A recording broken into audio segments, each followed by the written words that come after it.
ओम श्री गणेशाय नमः। जय श्री कृष्णा मेरे प्यारे मित्रों। आज मैं बहुत ही अच्छी कहानी सुनाने जा रही हूँ। भगवान शिव कथा है। भगवान की भक्ति क्या असर करती है जीवन में, ये कथा है। एक अमीर घमंडी बहन और गरीब भाई की ये कहानी है, तो आप पूरी ध्यान से सुनिएगा। एक गांव में एक गरीब किसान रहता था। उसका एक बेटा और एक बेटी थी। बेटी बड़ी थी और बेटा छोटा था। वह और उनकी पत्नी अपने दोनों बच्चों की शादी करके इस संसार से चल बसे। बेटी की शादी बहुत अमीर घर में हुई थी। उनके पास बहुत धन था, नौकर चाकर थे, धन की कोई कमी नहीं थी। बेटा बेचारा बहुत गरीब था। वह दिन भर खेतों में काम करता, फिर भी घर का खर्चा पूरा नहीं होता था। अलग से मजदूरी भी करता। उसके पास कोई धन संपत्ति तो नहीं थी। वह प्रतिदिन कमाता था और खाता था, प्रतिदिन कमाता था और अपने परिवार का पालन पोषण करता था। जिस दिन उसे कोई काम नहीं मिलता था, उस दिन उसके पास खाने के लिए कुछ भी होता नहीं था।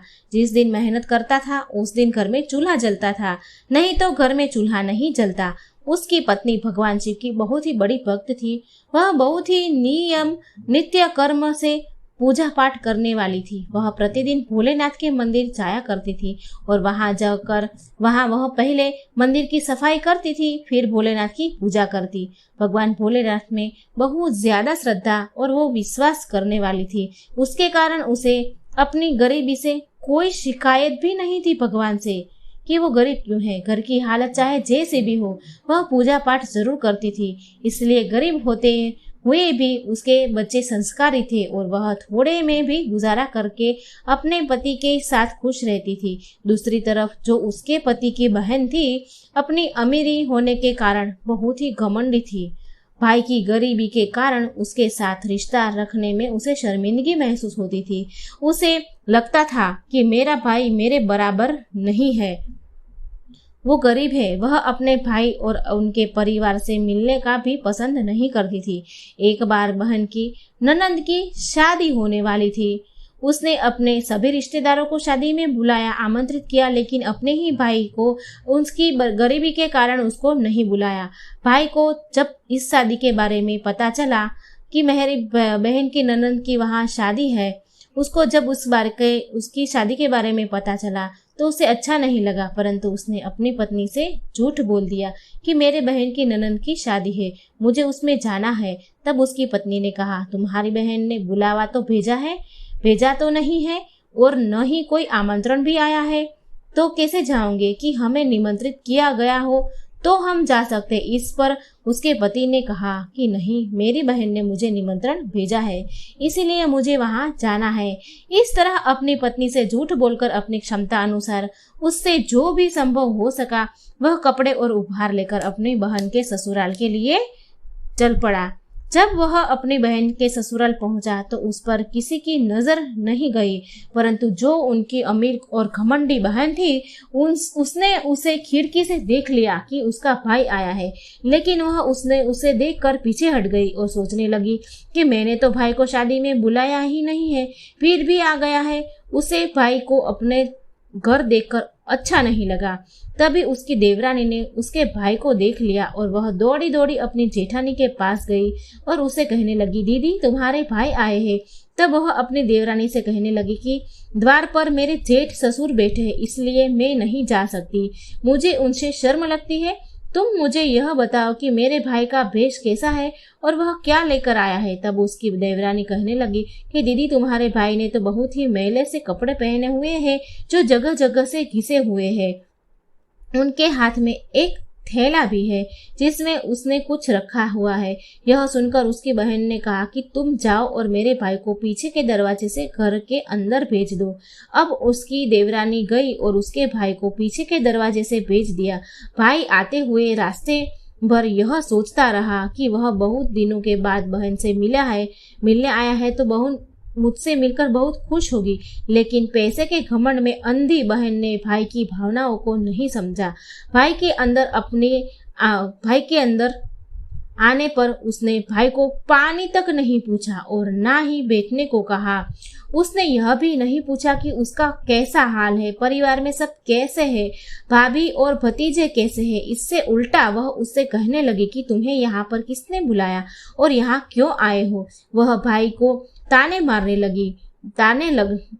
लग पड़ी और कहने लगी कि तुम इस फटीचर हाल में मेरे यहाँ आए हो, यहाँ आकर तुमने मेरी सारी इज्जत खराब कर दी। तब भाई कहने लगा कि बहन, मेरा तुमसे मिलने को बड़ा दिल था, लेकिन मुझे नहीं पता था कि तुम मुझे देखकर खुश नहीं होगी। बहन कहती है कि ठीक है, अब तुम आ ही गए हो तो मेरे साथ आओ। यह कहकर वह अपने भाई के साथ एक कमरे में ले जाती है उनके भाई को और उस कमरे में उसे बंद कर देती है और कहती है कि जब तक मैं ना कहूँ तुम इस कमरे से बाहर नहीं आओगे, तुम इस कमरे से बाहर मत निकलना। बेचारा भाई पैदल गया था, भूखा प्यासा था, लेकिन बहन ने उसकी कोई खोज खबर नहीं ली। धीरे धीरे 2 दिन बीत गए। बहन ने दरवाजा नहीं खोला। शादी में काफी रिश्तेदार आए हुए थे और वो घर मेहमानों से भरा हुआ था। मेहमान तरह तरह के भोजन पकवान खा रहे थे, लेकिन कमरे में बंद पड़े भाई भूखा रह गया था। कमरे के अंदर भाई बेचारा भूख प्यास से तड़प रहा था। जब उससे नहीं रह गया तो उसने दरवाजा को बजाना शुरू कर दिया। दरवाजा थपथपाने की आवाज सुनकर उसकी बहन के भांजे की बहू ने दरवाजा खोल दिया और बिना अपनी बहन से मिले और बिना किसी को पूछे बताए बिना चुपचाप वो पीछे के रास्ते से बाहर निकल गया। वह समझ चुका था कि उसकी बहन उससे मिलना नहीं चाहती थी और ना ही वह उसके साथ भाई बहन का रिश्ता निभाना चाहती थी। उसे तो अपने पैसे का बहुत ही घमंड था, इसलिए वह गरीब भाई की इज्जत नहीं करना चाहती थी। भाई बेचारा 2 दिन से भूखा प्यासा था।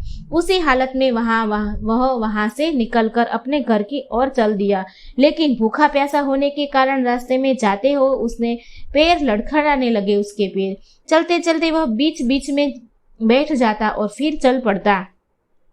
इस तरह से जा रहा था। ऐसा करते करते वह आधे रास्ते आ गया और भूख प्यास के मारे चलते चलते वह बिल्कुल अधमरा सा हो गया था। अंत में जब उससे सहन नहीं हुआ तो वह बेहोश होकर गिर पड़ा।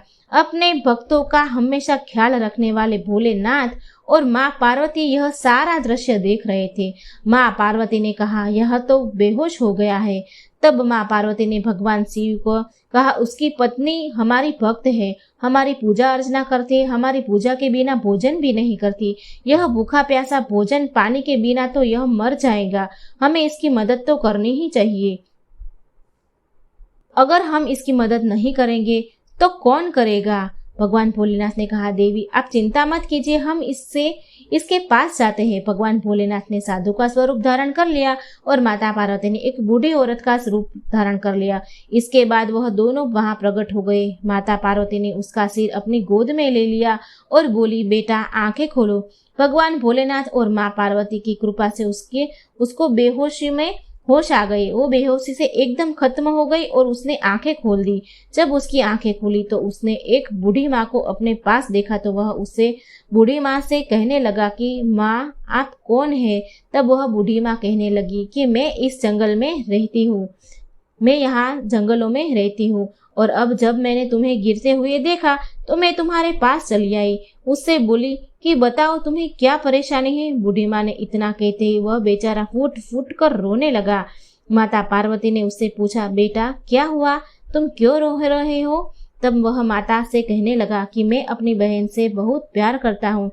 मेरी बहन की ननद की शादी थी, उसने मुझे शादी में नहीं बुलाया, लेकिन मैंने भाई होने के नाते जाना जरूरी समझा। मैंने जैसे तैसे किसी से पैसे उधार लेकर जो भी मुझसे संभव हो सका वह मैं लेकर अपनी बहन के घर गया, लेकिन मेरी बहन ने मेरे साथ कैसा व्यवहार किया मैं कैसे किसी को बता के ये सब मैं किसी को बता भी नहीं सकता। इसके बाद उसने सारी आप बीती उस बूढ़ी माँ को सुना दी। वह रोने लगा, दुखी हुआ और कहने लगा कि जब मैं घर जाऊंगा तो मेरे बीबी बच्चे पूछेंगे कि आप शादी में गए थे, वहां से क्या लेकर आए, तो मैं अपने बच्चों को क्या जवाब दूंगा? यह सोचकर ही मेरी जान निकली जा रही है। यह सुनकर बूढ़ी माँ ने कहा कि बेटा चिंता मत करो, थोड़ी दूर हमारे साथ चलो, वहाँ मेरा एक बगीचा है, बगीचे में तरबूज और ककड़ी लगे हुए हैं। तुम तरबूज और ककड़ी तोड़ लो और अपने थैले में भरकर अपने घर ले जाओ। तब वह बोला, हाँ माँ, यह ठीक रहेगा। उस बूढ़ी औरत की बात मानकर उसने अपने थैले में तरबूज और ककड़ी तोड़कर भर ली और घर की तरफ चल पड़ा। वह अपने घर पहुंचता है तो उसकी बीवी बच्चे भाग कर आते हैं। उसको बच्चे सोचते हैं कि पिताजी कोई अच्छी चीज लेकर आए हैं। उनका थैला भरा हुआ दिखाई दे रहा है। बुआ तो बहुत ही पैसे वाली है, इसलिए बुआ ने हमारे लिए बहुत ही अच्छी अच्छी चीजें भेजी होंगी, उपहार भेजे होंगे। वो बच्चे ऐसे सोचते हैं और भाग कर उसके पिता के पास जाते हैं। उसकी पत्नी भी हाथ में पानी का ग्लास रखती है और कहती है कि दीदी ने ऐसा क्या दे दिया है कि थैला भरा हुआ है। अब वह बेचारा अपनी पत्नी को क्या बताता। वह कहने लगा कि जो भी दिया है वह सब थैले में ही रखा है। यह कहकर वह वहां से बाहर चला गया। उसकी बीवी थैले को खोलती है तो देखती है कि उसमें एक तरबूज और ककड़ी रखे हैं जो बिल्कुल सोने की तरह दिख रहे हैं। यह देखकर वह बहुत आश्चर्य में पड़ जाती है कि ननंद ने तो बहुत ही ज्यादा दे दिया है।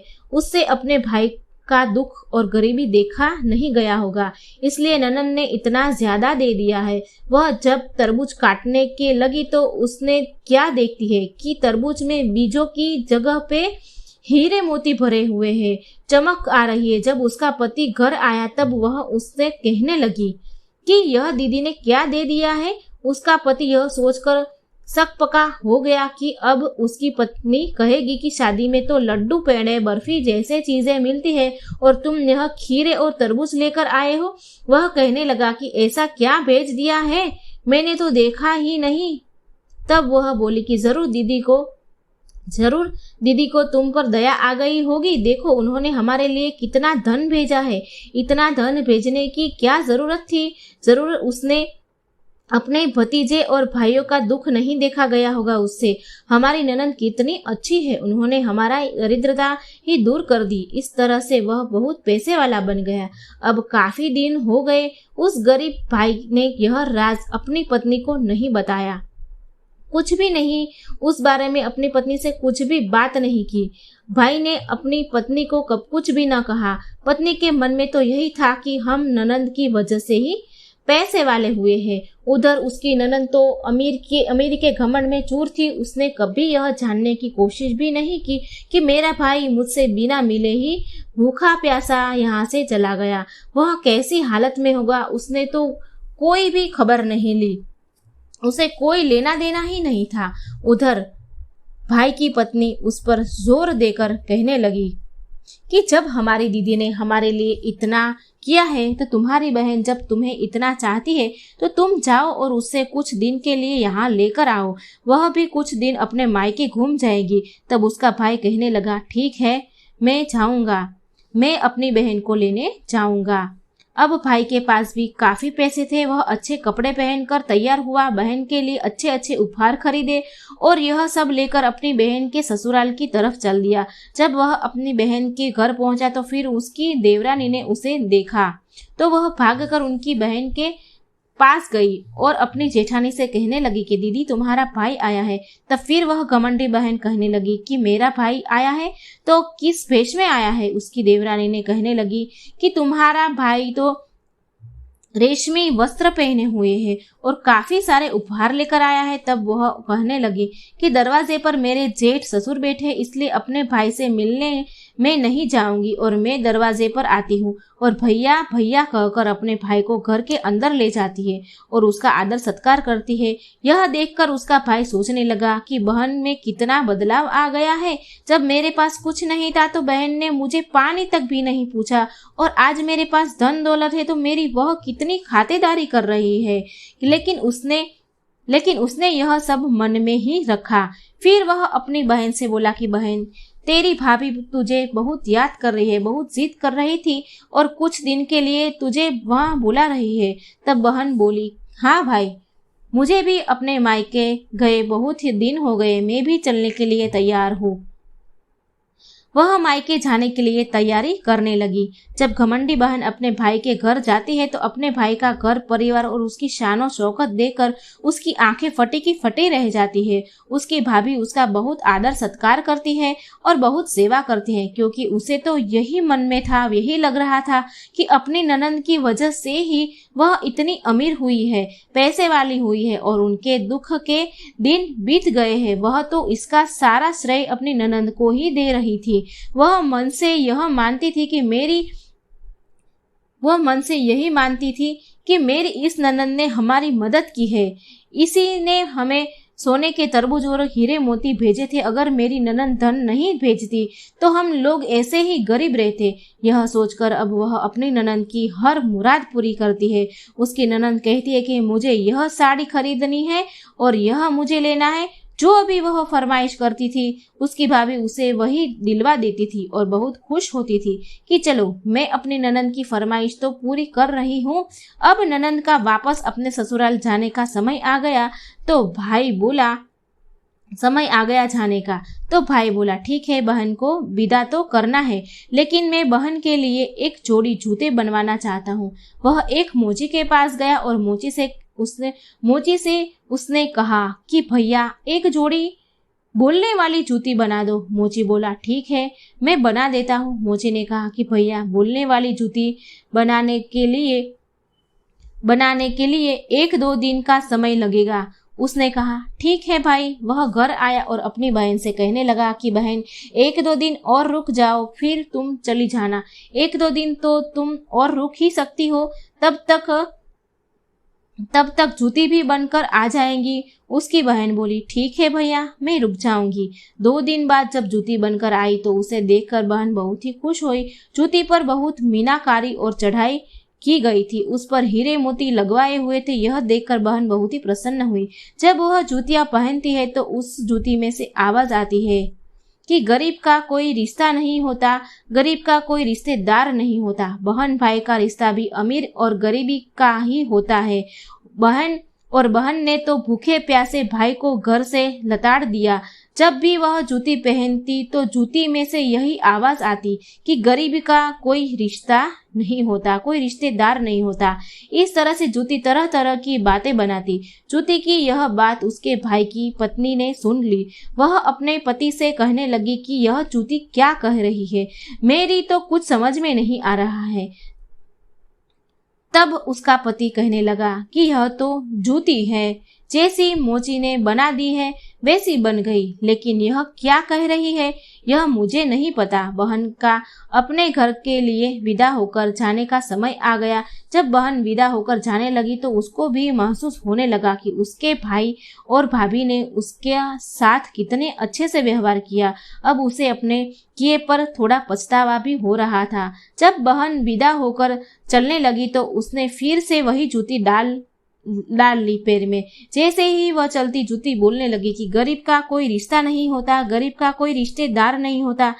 बहन भाई का रिश्ता भी अमीरी और गरीबी का होता है और बहन ने तो भूखे प्यासे भाई को घर से लताड़ दिया। अमीर बहन और गरीब भाई का कोई रिश्ता नहीं होता, कोई रिश्तेदार नहीं होता। अब बहन के दिल में भी पछतावा होने लगा कि मैंने अपने भाई के साथ कैसा बर्ताव किया और इतना कुछ होने के बाद भी यह लोग मेरे साथ इतना अच्छा बर्ताव कर रहे। अब उसके दिल में इस बात को लेकर बहु पछतावा था और वह अपने ससुराल आ गई। उनकी भाभी अपने पति से कहने लगी कि जरूर कोई बात है जो तुम मुझसे छुपा रही हो। तब उसका पति बोला कि मैं तुझसे कोई बात नहीं छुपा रहा हूँ। वह बोली नहीं, तुम मुझसे जरूर कुछ छुपा रहे हो। वह जिद करने लगी कि उन जूतियों का क्या राज है वह मुझे भी बता दीजिए। तब उसके पति ने बताया कि जब हमारे पास कुछ नहीं था, मेरे कपड़े भी फटे पुराने थे।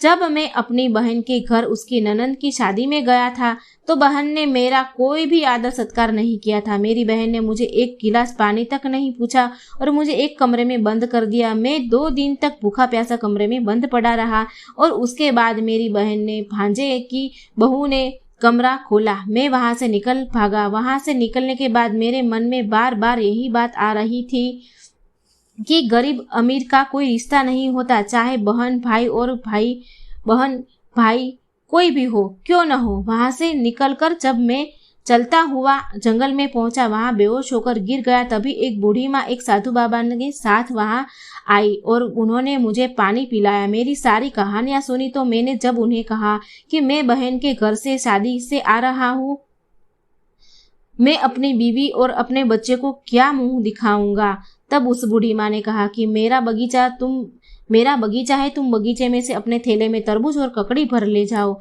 मैं वहीं तरबूज और ककड़ी वहां से ले आया। उस बूढ़ी माँ और साधु बाबा के कारण ही हमारी हालत गरीबी से अमीरी में बदल गई। मेरी बहन ने हमारी कोई मदद नहीं की है और ना ही उसने हमें कोई धन दिया है। उसकी पत्नी कहने लगी, मैं तो आज तक यही सोच रही थी कि मेरी ननंद की वजह से ही हम पैसे वाले हुए हैं। वह बूढ़ी माँ और साधु बाबा जो आपको मिले जंगल में, वह अवश्य ही भगवान शिव और माँ पार्वती थे, जिनकी मैं पूजा करती हूँ। भगवान शिव और माँ पार्वती ने ही हम पर अपनी इतनी कृपा की है, उनके कारण ही हम गरीब से अमीर हो गए हैं। तब उसका पति कहने लगा कि तुम ठीक कह रही हो, लेकिन फिर भी अपने मन में कोई बैर मत रखो।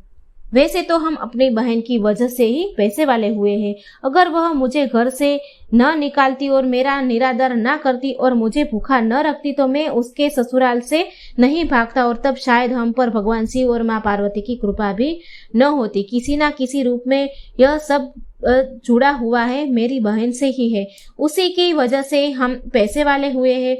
वह अपनी पत्नी को समझाने लगा और कहने लगा कि मेरी बहन की प्रति तुम अपने मन में दुर्व्यवहार मत रखना, उसके साथ कोई भी ऐसा बर्ताव मत करना कि उसे यह महसूस हो कि जैसा उसने मेरे साथ किया हमने भी उसके साथ वैसा ही किया।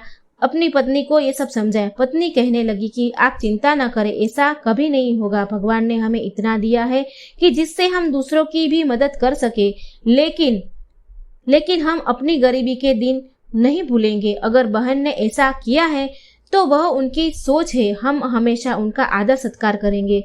वह जब भी अपने मायके आएंगी तब जो वह कहेंगी वह हम उपहार में देंगे। वह उस दिन के बाद उन दोनों का भगवान शिव और माता पार्वती पर प्रति श्रद्धा और विश्वास बहुत ज्यादा बढ़ गया और वह उनकी भक्ति में लीन रहने लगे। उनको समझ आ गया कि भगवान ही हम सबकी मदद करते हैं। समझ आ गया कि मनुष्य को भगवान पर विश्वास रखकर धैर्य धारण करने की आवश्यकता है। भगवान स्वयं अपने भक्तों का ध्यान रखते हैं और उनके कष्टों का निवारण करते हैं। भगवान अपने भक्त को कभी अकेला नहीं छोड़ते हैं। भगवान हर समय हमारे साथ ही रहते हैं।